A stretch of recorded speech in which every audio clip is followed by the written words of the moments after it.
All right, and we're live. This is not my typical live with Sondra attire, but they say you should dress for the job you want, not the job you have, which is why I'm super excited to talk to my next guest. But before I go on, all right, I'm already over this.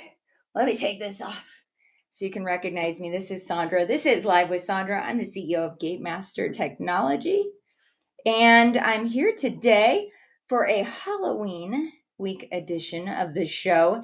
And I'm very excited about our next guest. We're going to be talking about what happens behind the scenes, the screams and scare of acting and show ushering. And I'm excited to introduce you to my guest today, who has been working at California's Great Adventure since 2012 as a show usher and a Halloween atmosphere performer and haunted actor or haunted attraction actor. He holds a bachelor's degree in radio, TV, and film production from San Jose State University. And in addition to his role at California's Great Adventure, he has volunteered at Dead Times Dreams, haunted attraction, and during college. So I'm super excited to talk to Dustin. Dustin Parro is my next guest today. He has high functioning autism and loves his work at California's Great Adventure and is open to all opportunities in the scare and haunted attraction community. And without any further ado, now you guys know it's me under that Deadpool mask. Without any further ado, let me introduce you to my guest today, Dustin. Dustin, welcome to the show. Glad to be here. And before we get started, it's California's Great America, not Great Adventure. Oh, I am so sorry. I would You know help. what? I know that, but you know what? It's funny because I'm dyslexic, so my words get twisted up. Oh, I heard that before. Yeah, Just and it's funny, and I'm so glad that you corrected that because I do want to make sure that we have proper showcase right? properly who that is. So I didn't even catch it. So I really appreciate you there. Oh my. Dustin, I'm excited to hear about your personal journey and your role. And what you've been doing there for since 2012. I'm curious if you can share a bit about your career at Great America, California's Great America, and maybe begin on how it's evolved over the years. How did you first get started? What led you here to this role? Well, for starters, when I applied at California's Great America back in 2012, I was in the Park Services Department, hired there right on the spot. It was my first job anywhere, officially at least. And I was helping out with cleaning up the grounds of the park and at the same time informing guests what goes on throughout the park during their stay at California's Great America. That only lasted for like one season. And then the season after that is where the scare acting began in terms of, being a scare actor at California's Great America's Halloween Haunt. But before I go further into that, also, let's just say that the hiring system at Great America during the summer wasn't working properly for some reason, to my knowledge, but worked just in time somewhere in August and or September when they hired me to be a first-time scare actor, and I had a blast since then. That's amazing. So you just kind of you took on this role as a scare actor at California's Great America, and then you ended up uh, loving it and having a great time ever since. You better believe it. And so Yeah, should and the audience. that's awesome. Well, you know what? I often say on this show that once you've found your passion in this industry, whether it's in hospitality, scare acting, maybe you're a ride operator. I mean, and I know CEOs in organizations that started off as ride operators. I actually started off in laser tag, Southern California. I don't know if you know that about me. I Really? Yeah, I started off in laser tag, and we used to close. This was in the late '90s. We used to close our laser tag arena down and create a haunted attraction for the last 2 weeks of Ooh, October. And super. I mean, it's nothing compared to what's being done today. It was me and my staff and some decorations we could find, and we would take little kids through it. But it was such a neat experience, and I totally understand how you could. I'd never done any type of scare acting prior to that. I mainly worked security, but every now and then I would go in and participate. And but I'm curious. Having entered and found this passion for the scare acting, what's been your favorite aspect of working in a as a Halloween scare actor, but also an atmosphere character? And you know what? Before you jump into that, and I know I'm loading you up with questions, I am curious if you would tell the audience the difference between what a scare actor is and an atmosphere character at California's Great America. Well, I would say the difference between a scare actor and a Halloween atmosphere character or actor is where for a scare actor, you're assigned to a certain room, scare the bejesus out of people, no matter how you are assigned to wear your costume and makeup or prosthetics, which I'm always excited to wear, and do your part. Whereas the atmospheric character actors, usually don't do a lot of scaring or barely any at all, depending on the type of character you play, and interact with guests while getting photo ops with them out in the open. It's not really inside a house. It's just more like the name entitles the atmosphere, which is an outdoor atmospheric setting. Yeah, yeah. So you're doing more photo ops, and maybe it's aimed at the younger market, the younger visitors and guests. Yeah. Kids, young adults, teenagers, and families. Yeah, that's awesome. I've noticed when I take my kids to, like, Elitch's is one of our local parks here in Denver. I've noticed when I take the kids that there are the two different types, but I had not, before we talked today, understood the difference between the two. So thank you for explaining that. And I know at California's Great America, you also have the Halloween haunt and trick or treats at California's Great America. What sets this event apart from other Halloween attractions? Well, I'm not sure if you're familiar with near comparisons to, say, Halloween Horror Nights, have you? Down at is that what they call it down? I was just at for IAPA, we had an event, and I'm sorry, I'm tied for words. No worries, take your time. Knott's Berry Farm. It's kind of more similar to that, but half similar to the one at Universal Studios Hollywood in Orlando. They have Okay. Halloween Horror Nights, and Knott's Berry Farm has something called Knott's Scary Farm. Yeah. Yeah. And I would say that, the difference.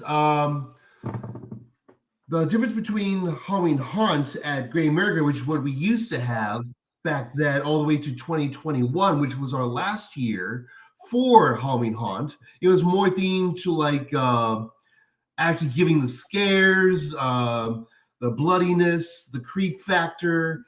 But since 2022 up until this year so far, we had tricks and treats where it's more family friendly. It's not as let's just say horrifically violent or horrifically Sure. scary or creepy compared to other haunted events in other parks.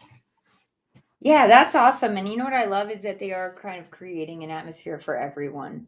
And that includes the little ones, right? Of course, yeah. The little ones, who maybe want to attend, or people like me. I'm not a big fan of jump scares. I know that I'm The only exposing one. my weakness right now as Deadpool, but all it's going to take is a jump scare to get me. So I always send my sister. In fact, one of my kids wants to go to. I spent some time living in Salt Lake City. I don't know if you've ever heard of. I think it's called Nightmare on 13th. It's literally on A friend 13th. of mine would know about that. Yeah, I mean, if you know anybody who is, in haunted attractions that travels, they love this one. It's a wonderful one. And one of my sons has been asking to go, and I had to tell him the other day, I'm like, you're gonna have to go with your aunt because I can't handle them anymore. But you know what? I will say this. We just went to Not Scary Farm Okay. for an IAPA event where they didn't have any actors. They did have all of the.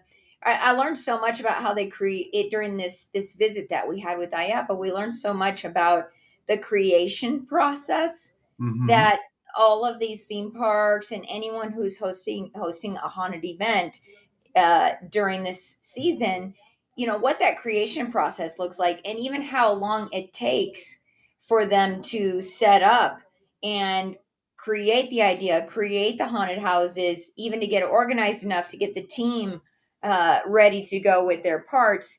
And it was fascinating to me. They were nice enough to not put scare actors in the haunted house when we went through the first time. We then listened to a panel discussion from the creators of a couple of the haunts there at Not Scary Farm.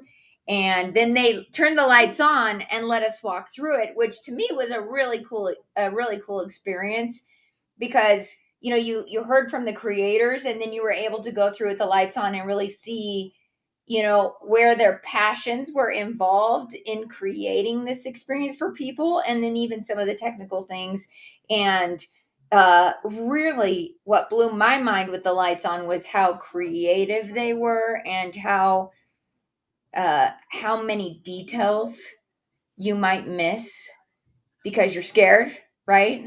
Sure, when sure. you right when you go through the haunted attraction. So that was really a neat experience for me personally, because like I said, I don't care for jump scares. Luckily we didn't have a whole lot of jump scares. We just had to make it through there with the lights off and then again with the lights on.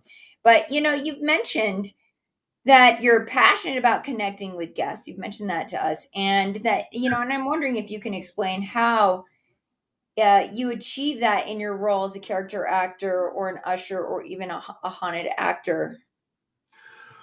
Well, as a theater usher or show usher, if you will, somehow, I would connect with the guests in terms of if I were in their shoes, try and create a good experience for them. If I was in their shoes, walking to a show that piqued my interest and wanted to find out what it was all about, I would greet them in and out of shows, let them know what they might expect if they have or have not heard about it before, treat them with kindness as you do unto them, and the rest itself seems to be very not self, forward explained, I guess.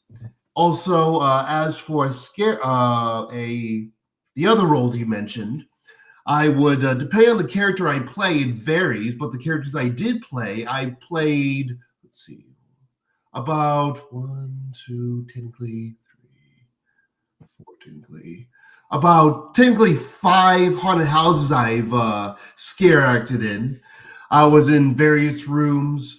One room per year. I'm not always switched up a lot, and I try to get in a zone of the character, maybe play some pre-game music, as they say, without the alcohol, of course, and these people and wait for the next person to scare, what have you.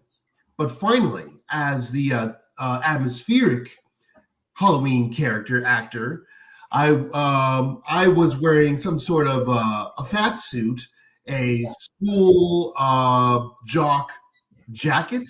I had exposed brain and a head mask, and some strapped pants with some holes in them. I thought to myself, maybe I could be like a '90s rapper kind of guy that doesn't look like I have arthritis, but do like rapper moves or have like some dance vibes for hip hop ish vibes, if you will. Even though I said vibes twice. And hope for the best to see if guests really appreciate that and find me less scary.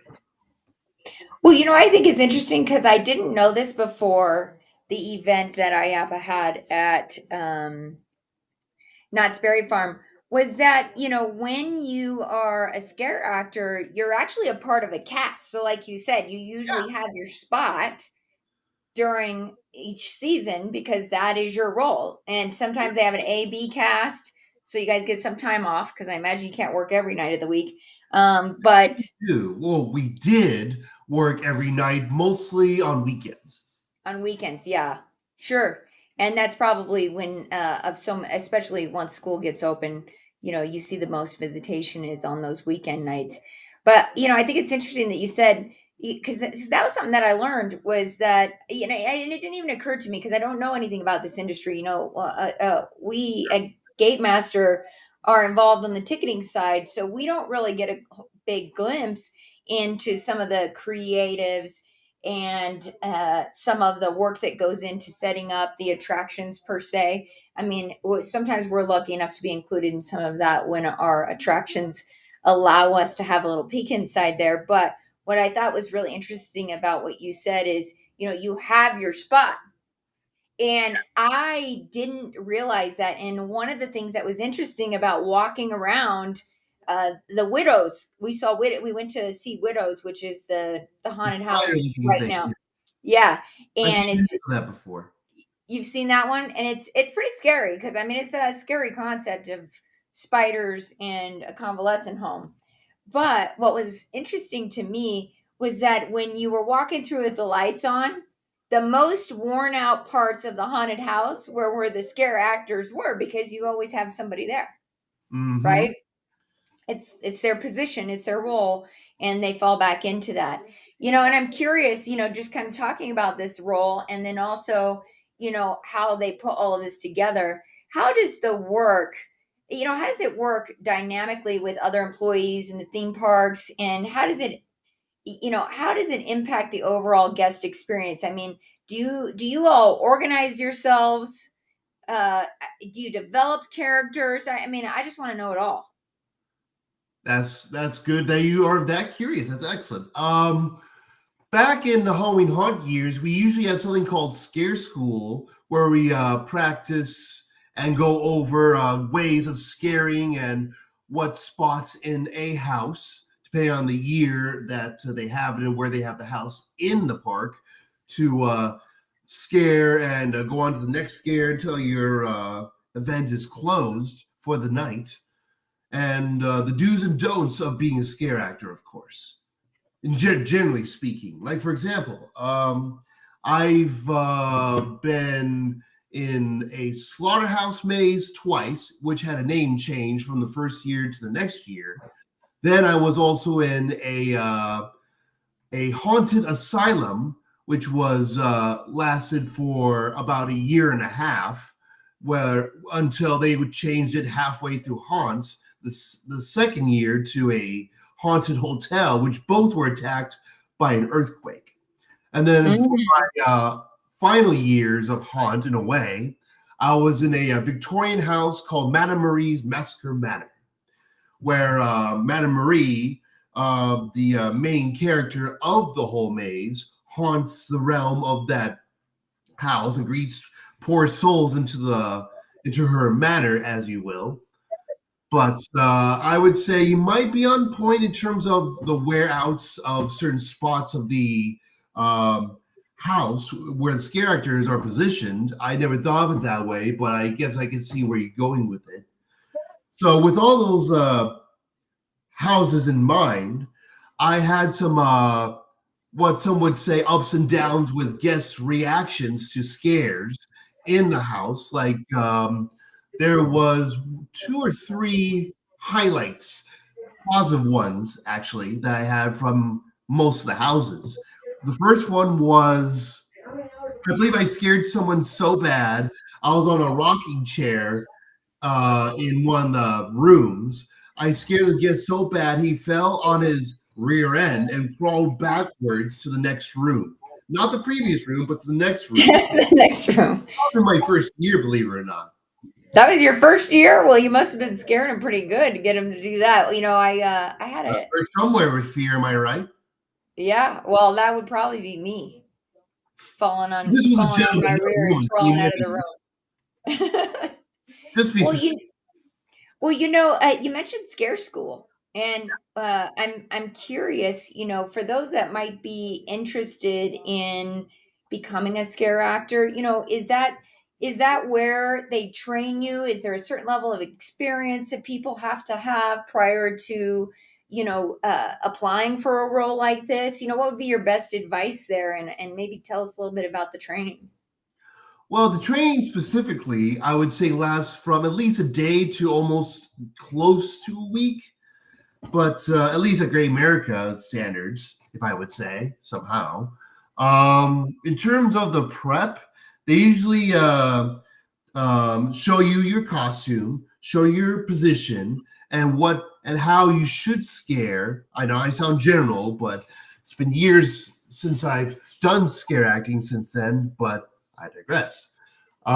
In terms of applying for it, usually they give you an interview first, and then they choose whether or not you're fit for being selected for a certain role in a certain house or scare zone, which is outside, of course. And then you get the training done, where I guess for a certain amount of time or a certain amount of days or dates, you get to how do I describe it? They tell you how to scare. They tell you how to, I guess, work off the other scare actors if you're sharing the a room with other scare actors, and anything in between those. And also, if the guest is like having their ups and downs with reaction scares or being inappropriate, they need to either tell your blackout, which is the one that guides you through the maze from multiple rooms without calling you. They stand there, go Yeah. being at the widow's maze. Sometimes they got the hoods on. They're just Exactly. hidden. Yeah. Yeah. Yeah. Sometimes they're contract workers volunteering to be blackouts, from my experience. But most of the times, they actually get hired as non-contractors, still get paid for it, if I may say. Then, if there's any issues like broken props, or if someone uh, fell over on like a portrait or something, you report it to a blackout or a supervisor, and they'll fix best their ability that issue at hand. Yeah. Yeah, that's great. And I appreciate you sharing a little insight on like what that process looks like for somebody who might be interested in scare acting. And but we're bumping up a little bit against time, but I have a couple more questions for you if that's okay. That's fine. Don't Um, worry about me. I'm yeah, good. this has been so fun to learn about this for me because too I have two teenagers that are actors. One's been a voice actor, and now two of them are both in theater, and one of them is very interested in scare acting. So I tell my guests all the time, I feel like the luckiest person ever because I get to have conversations with people about things that I'm really interested in, or Mm. that I that somebody might ask me about someday because I'm so fascinated by this world of the haunted attractions. And what was one interesting fact I learned from one of my guests this month was that so many outside of the United States, a lot of the attractions are continuing to keep their scares or their haunted houses going all year long because it is such a great attraction for people to visit and spend time doing. And there's this psychology of being scared too, right? Like just like being on a thrilling ride. There's these emotions and things that happen for people that make this a lot of fun and memorable experience. But you've shared one interaction that had a lasting impact on you, which was scaring this guy to fall over onto his bum and then crawl his way out to the others. Is there any other fun, memorable moments that you have that you can share with us? Well, I'm sure, as I would like to say, have fun with fear is most prominent in this world for guests to experience and for us to deliver on it. Yeah. There's two or three more. I would say the second one, when I was in the Madame Marie's Massacre Manor maze, I was behind one of the pictures, well, frame pictures, where there's a sliding door. You pop your face out and go boo or something like that. And one guest actually got so scared, he accidentally knocked down one of the portrait pictures like this, and then just like fast walked to the next room. And then I had to ask someone to fix it. Well, the blackouts or a supervisor, but it was still a good scare.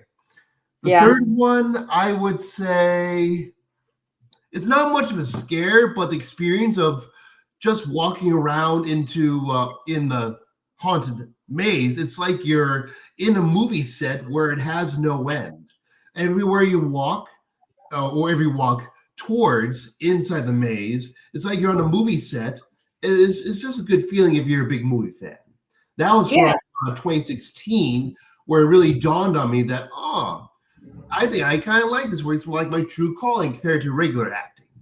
And Yeah, well, I was going to ask you what motivates you to return from year to year, and it does sound like you found a calling in this space and something that you love. And I do find that anyone that I've known that has worked either in the haunted attraction space or is a scare actor, we go to a lot of the shows throughout the year, the trade mhm. shows and the conferences and conventions that are put on.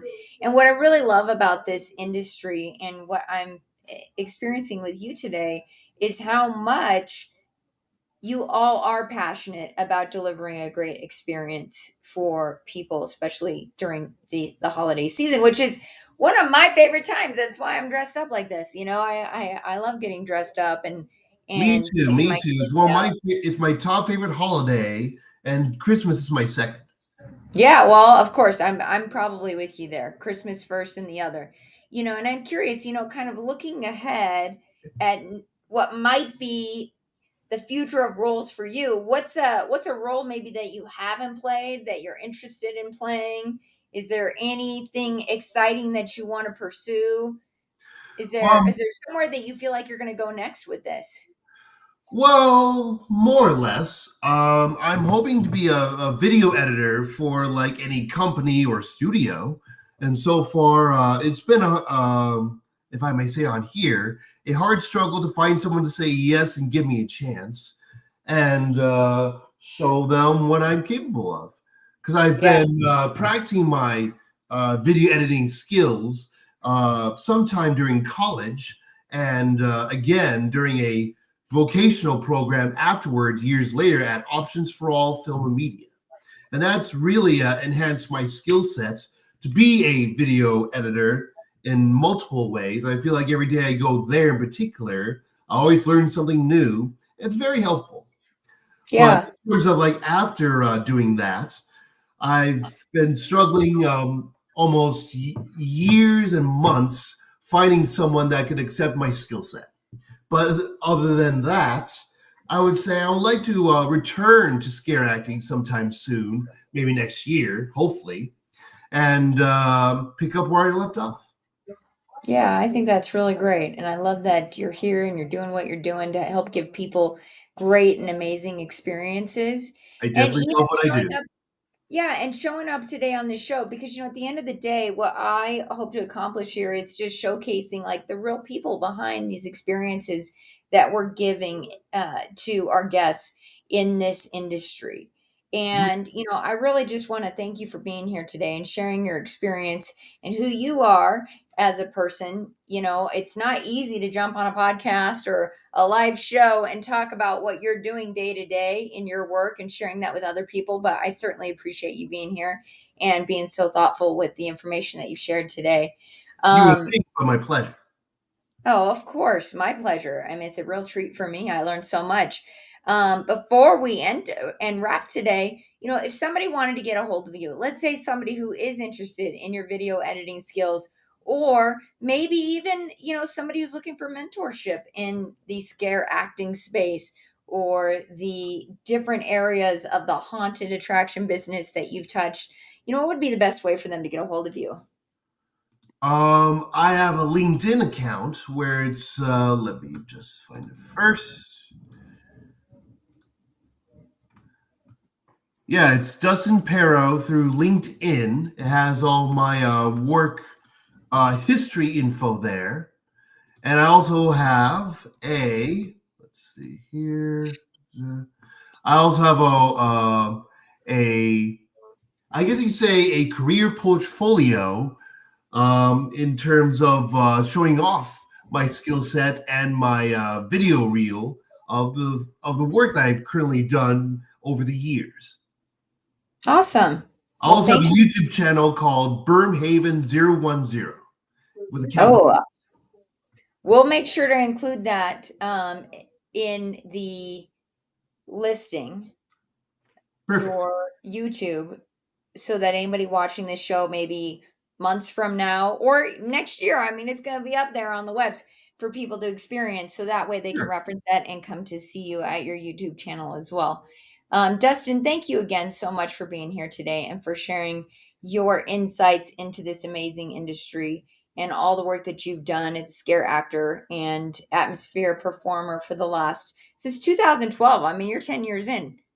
What did they say? Like 10 years to expert level? I'm Well, sure you're technically, I approaching had that a break in 3 years. between August of 2017 to the end of June of 2019. Been back since then at Gray America generally, so it's almost coming up.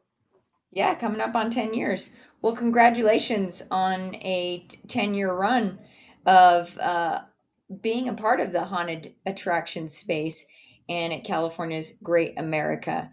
I really appreciate you sharing your time here. And yeah, please stay in touch. I'll do my best, Lady Deadpool. Thank you for having me here and breaking the fourth wall multiple times. Thank you, Fourth Dustin. wall breaking, the fourth wall break. That's like 16 walls. Hey, you know what? Before we go, I gotta say that Deadpool and Wolverine, what made $1.8 billion because it's amazing. It's hilarious, and that's why I like the character of Deadpool because compared to Daredevil, Punisher, Spawn, the symbiote characters, War Machine, Deathstroke, and of course the Deadpool characters, he's the funniest of the bunch, and I like his badassery and humor that he brings to the table. Me too. And I one thing that I love about superheroes, is that they tell a great story of humans, right? In some ways, they have these Agree with superhuman you. powers, but they're still very flawed people. And I love that part of Deadpool's lore is that he is flawed Yeah, in so many ways, right? And I sure. love that about his character. But at the end of the day, especially if you watch this last, I don't want to give anyone any spoilers. But if you haven't seen it already, that's on you because it's an amazing film. I think I saw it 4 times. I saw Um, it once in the theater on a Monday, a couple of days after it opened. yeah, see, I saw it opening night, and then I saw it 4 more times in the theater because I loved it so much. But I'm a big Deadpool fan. Um, Yes. I think I mentioned to you earlier today, I think this is my third Deadpool costume. My first lady pool. I never had one that fit the ponytail, so I'm Yeah, you excited did about mention that. Yeah, this was your third iteration. that. Yeah, my third iteration of Deadpool. And which is great because there's going to be a lot of Deadpools out this Halloween. But as we saw in that film, there are multiverses, many, many The of them Deadpool core, full as they of say. Deadpools. Yeah. So I do love that character very much for his just comedy, his humor, breaking, like you said, breaking the fourth wall. I love the flawed human part of him, and then also, that what he does because he loves deeply too, right? We saw that in this last film. He Mm-hmm. loves deeply, and that is certainly something I can get behind. So I think we I'm all gonna, can deep inside. yeah, right. Well, thank you again for your time today, and yeah, please do stay in touch. We'll Yeah, my be pleasure. It was fun to be here. awesome. Thank you, Dustin. Bye. Well, I hope you enjoyed that show. It's fun to invite people on the show who, are not necessarily running attractions, but they're part of the experience. There's an opportunity here to learn, I think, from people like Dustin who are working in these, as atmosphere performers. I mean, that's something new I learned today. I didn't realize that they were called that. And haunted actors and just the people behind the experiences. I love that so much. I love that we were able to have Dustin join us today and talk about the experiences and kind of what it takes to train to do that, as well as, some of the insights, some of the great things happening. It sounds like over at California's Great America. I don't think I've been there since I was a real little kid. So, yeah, I'm curious how things are going over there. And I would love to visit once again. I'm trying to think when that would have been that we went out there, but I'm gonna ask my sister when we get off. But if you or someone in the industry who has insights or opportunities or been a part of a project or just want to talk about what's happening in our attraction space, I would love to hear from you as a guest on this show, just like Dustin was here today sharing his experience and insights and all that he's been able to accomplish over his almost 10 years in his role. We want to hear from you. We want to hear from real people, have real conversations about what's happening in this industry and how we're creating great experiences for people. This is Sondra Shannon, CEO of Gatemaster Technology, host of your show Live with Sondra. And I want to thank you today for joining me and for your continued support and participation in this show. I couldn't do this without all of the amazing listeners and all the great feedback that you all give me. I was having dinner last night and somebody brought up something I said on the show, and I'm like, you are listening. So it is a treat for me to be here and to share these people, these guests, and these experiences with all of you. So if you would like to join me on this show, please go to livewithsondra.com and be sure to fill out our guest show form. And we're going to get you in front of our audience so you can share information like our guest did today. Thank you again. I've got a special webinar coming up for Halloween. That's happening here on Thursday, October 31st. We've got a Halloween webinar where we're going to have a panel of special guests talking about not only the process of how haunted attractions are built and what that business looks like, but we're also bringing back one of my other guests who is he's got a lot of insights behind the theory and ideas and the way human behavior impacts these experiences. And I would love for you to join all of us on Thursday. Be sure to register for that. This is Sondra. I'm signing off. I hope you guys have a great rest of your Halloween weekend.